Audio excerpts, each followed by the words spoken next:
ప్రభు అయిన యేసుక్రీస్తు నామములో మీ అందరికీ శుభములు. ఈరోజు పునరుద్ధాన వాక్యం.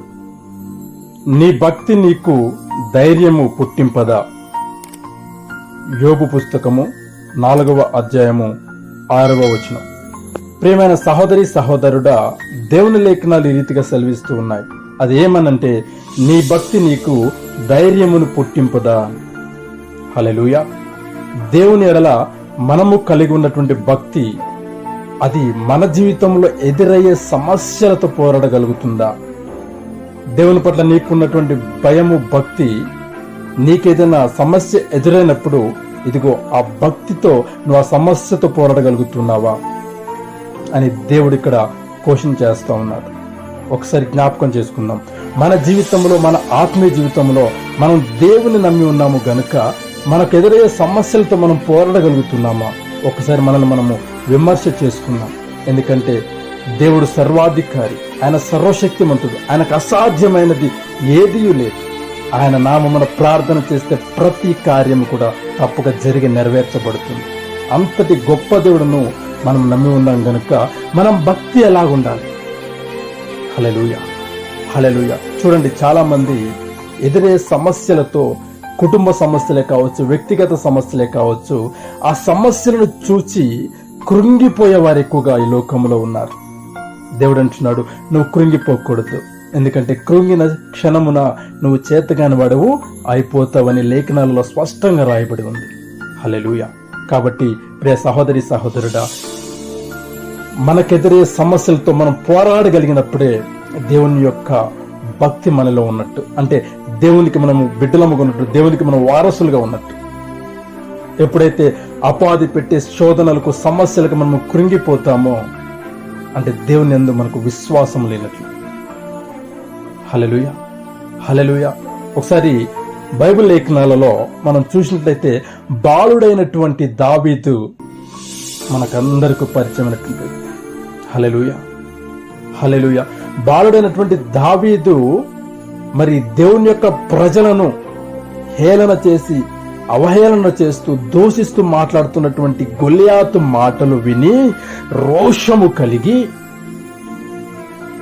ఆ యొక్క ఫిలిస్తీయుడు ఏ పాటివాడు, దేవుని ప్రజలను దూషించుటకు వాడు ఏ పాటివాడు, ఇదిగో నేను వాడిని సంహరిస్తాను, నేను నా యొక్క దేవుని కృప చేత, నా దేవుని యొక్క బలము చేత నేను అతన్ని ఎదిరిస్తాను, అతనితో పోరాడుతాను, అతన్ని సంహరిస్తాను అని చెప్తుంటే అక్కడ ఉన్న వారందరూ చూసి ఆశ్చర్యపోయారంట.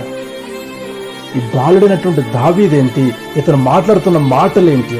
చూడండి, దేవుని ప్రజలను దూషిస్తుంటే ఆ బాలుడైనటువంటి, ఆ చిన్నవాడైనటువంటి దావీదుకి రోషము కలిగి. ఆమేన్, హల్లెలూయా, హల్లెలూయా. చూడండి, ఆ రోషము కలిగినప్పుడు అతనున్న మాటలు ఏంటంటే, ఆ యొక్క ఫిలిస్తీయుడైనటువంటి గొలియాతు ఏ పాటివాడు, రాజా నేను అతన్ని పడగొడతాను, అతన్ని సంహరిస్తాను అన్నప్పుడు అక్కడ చూసినట్లయితే ఆ రాజు అయినటువంటి సౌలు అన్న మాట ఏంటయ్యా అంటే, ఇదిగో అతడు విద్యాభ్యాసము, యుద్ధంలో అన్ని విద్యలు నేర్చినటువంటి వాడు, అతన్ని నువ్వు ఎదిరించి గెలవలేవు అని చెప్పినప్పుడు, రాజా నేను నా గొర్రెలను నేను కాస్తూ ఉన్నప్పుడు అక్కడ సింహం వచ్చింది, ఎలుగుబంటి వచ్చింది, వాటిని నేను తరిమి కొట్టాను, చంపివేశాను. అటువంటి వాడే ఈ ఫిలిస్తీయుడు అని రోషము కలిగి చెప్పినప్పుడు రాజు ఆశ్చర్యపోయి, సరే వెళ్ళము, దేవుడు నీకు తోడై ఉండును గాక అని చెప్తాడు. చూడండి, ఆ చిన్న బాలుడండి దావీదు, చిన్న బాలుడు గొలియాతును పడగొట్టాడు, సంహరించాడు. అతను పడగొట్టడమే కాదు, అతని యొక్క తలను, మొండెమును వేరు చేసినట్లుగా బైబిల్ లేఖనాలు మనం చూస్తూ ఉన్నాం. ఇంకొన మనం చూసినట్టయితే ఏలియా మనిషి వంటి స్వభావం కలిగినటువంటి వ్యక్తి, అంటే నీలాగా నాలాగా మన స్వభావం కలిగినటువంటి వ్యక్తి. కానీ అతడు ప్రార్థన చేశాడు. ఎలాగో తెలుసా? రోషముతో. హల్లెలూయా. ఎలాగండి? రోషముతో ప్రార్థన చేస్తాడు. ఆయన రోషంతో ప్రార్థన చేసినప్పుడు 850 మంది, అనగా 450 ఆషేరు, 400 మంది బయలు ప్రవక్తలు చేసినటువంటి, ఎంతమంది అండి? బయలు ప్రవక్తలు 450, అలాగే ఆషేరు ప్రవక్తలు 400, మొత్తం 850 మంది బయలు ప్రవక్తలు అగ్ని గంధకాలు దిగి అక్కడ ఉన్నటువంటి బలిని దహించాలని వారి యొక్క ఇష్టదేవతలకు ప్రార్థన చేసిన అక్కడ ఏ కార్యం జరగలేదు. కానీ ఇదిగో దేవుని పక్షముగా నిలబడినటువంటి ఏలియా రోషముతో ప్రార్థన చేసినప్పుడు, హల్లెలూయా హల్లెలూయా. ఎందుకు అతను రోషం కలిగి ప్రార్థన చేశాడంటే దేవుని మీద తనకున్న భక్తి అలాంటిది. దేవుడు నా పక్షంగా ఉన్నాడు, దేవుడు నా పక్షంగా కార్యము చేస్తాడు, నేను ఒక్కడనే కానీ సర్వాధికారము కలిగినటువంటి నా యేసు నా పక్షముగా ఉన్నాడు అని ఆయన విశ్వసించాడు. రోషముతో ప్రార్థించినప్పుడు అగ్ని గంధకాలు దిగి అక్కడున్న బలిని దహించి వేసినట్లుగా మనం లేఖనాల్లో చూస్తూ ఉన్నాం.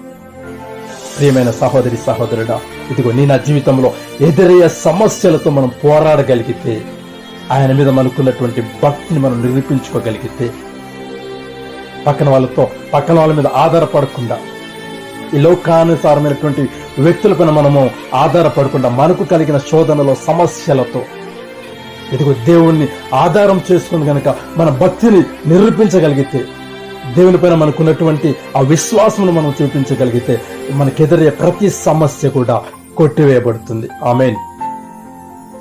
కాబట్టి ఒక్కసారి ఆలోచన చేయండి, నీలో ఉన్న దేవుని పైన కలిగినటువంటి నీ భక్తి ఎలాంటిది? నీ భక్తికి ఏమాత్రం శక్తి ఉంది? అది కేవలము బయటికి కనపడేదేనా, లేదా సమస్య వచ్చినప్పుడు మరి ధైర్యంగా ఎదుర్కొనే భక్తి నీలో ఉందా? ఎందుకంటే దేవుడు ధైర్యవంతుడు, ఆయన మరణమును జయించినవాడు, మృత్యుంజయుడు, ఆయనకు అసాధ్యమైనది ఏదీ లేదు. అలాగే ఆయన కుమారులమైన మనకి కూడా అసాధ్యమైనది ఈ లోకంలో ఏదీ ఉండకూడదు. ఆమేన్. కాబట్టి ఆ రీతిగా మనము మరి ఆ యొక్క అపాయముల నుంచి, మనకెదురయ్యే సమస్యల నుంచి, మనకెదురయ్యే శోధనల నుంచి మరి మనము గెలిచే వారముగా, అపవాది కుయుక్తులను అనగదొరికే వారముగా, అపవాది శక్తిని కృంగదీసే వారముగా మనం ఉండాలి. అప్పుడే మన జీవితంలో దేవుని పట్ల మనకు కలిగినటువంటి ఆ భక్తి అది నిజము అని ప్రజలందరికీ తెలియపరిచే విధంగా మనం ఉండాలి. ఆ రీతిగా మనం జీవించాలి. అదిగో ఆ వ్యక్తి చాలా భక్తిపరుడు, దేవుని పైన తనకున్నటువంటి భక్తి అది అమోఘమైనది అని ప్రజలు గుర్తించేలా మన జీవితం ఉండాలి. హల్లెలూయా. ఆ రీతిగా మనమందరం జీవించాలి. ఈ వాక్యము, ఈ దినము ఈ వాక్యం వింటున్న ప్రతి బిడ్డ ఒకసారి జ్ఞాపకం చేసుకోండి, దేవుని జ్ఞాపకం చేసుకోండి, మీ భక్తి జీవితాన్ని జ్ఞాపకం చేసుకోండి. ఏ రీతిగా జీవిస్తున్నామో ఒకసారి విమర్శ చేసుకోండి. హల్లెలూయా హల్లెలూయా. ప్రియ సహోదరి సహోదరుడా, ఆ రీతిగా మనం జీవించలాగిన దేవుడు మనకు సహాయము చేయునుగాక. ఆమేన్.